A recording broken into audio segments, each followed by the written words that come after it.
The trip to North Korea is coming on day 846 of Russia's war on Ukraine. In fact, Russia launched a new offensive in Kharkiv just last month, and that is where Briar Stewart is reporting from today, leading a CBC News team in Ukraine. Kharkiv has been hit by several devastating drone strikes in the past recent days. Last month in Kharkiv, there were 76 aerial attacks on this city of 1 million residents. That included missiles, drones, and bombs, and that was 3 times as many as the month before. And it really was just horrific. I want to show you where I am. This is a very large mall called the Epicenter, and I think, just taking a look at what's behind me gives you a very good indication of the horror that happened here. You can see the entire building is charred. There's very little left. This was hit by 2 Russian bombs on a Saturday afternoon while people were doing their shopping.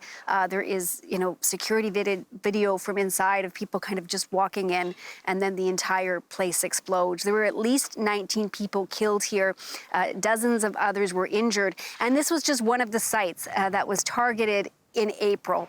Now, since then, things have become quieter here for a couple of reasons. And what the main one is, Ukraine says because it now has the permission from the U.S. to use Western weapons to fire over the border into Russia, Ukraine says it's been able to strike military targets. So some of these missile systems that Russia was using to strike Kharkiv.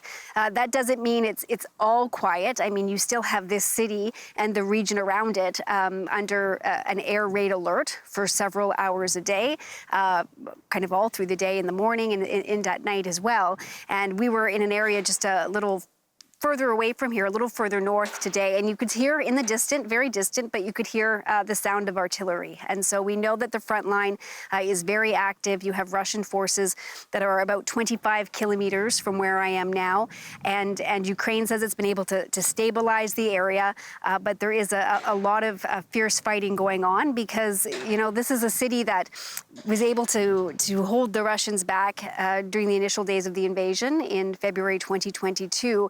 And I think some people living here were very surprised when in May, Russian forces were able to get over the border again and start advancing south. Briar Stewart reporting from Kharkiv for us this morning.